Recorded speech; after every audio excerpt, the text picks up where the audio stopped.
வெங்காய சம்பல் செய்வதற்கு வெங்காயம் 1 கப் எடுத்துருக்கேன். தேங்காய், வரமிளகா ஒரு 5 வரமிளகா, இது தாளிக்கிறதுக்குது, கொஞ்சம் கருவேப்பிலை, கொத்தமல்லி, உப்பு, இது எல்லாத்தையும் மிக்சியில் போட்டு பச்சையாக முதல்ல 1-2 அரைக்கிறேன். வெங்காயம்,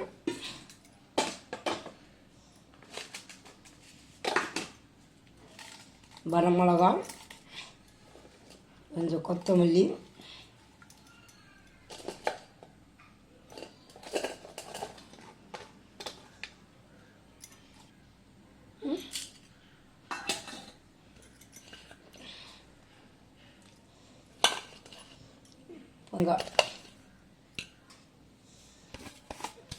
உப்பு தேவையான அளவு.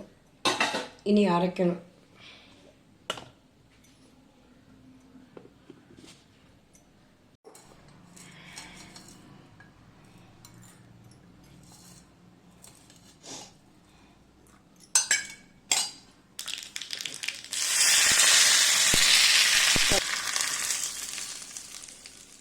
சம்பல் ரெடி ஆயிடுச்சு.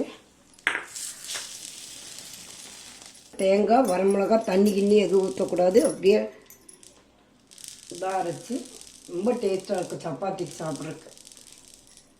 செய்து பாருங்கள். செய்து பார்த்துட்டு சப்ஸ்கிரைப் பண்ணுங்கள், லைக் பண்ணுங்கள், கமெண்ட்ஸ் பண்ணுங்கள்.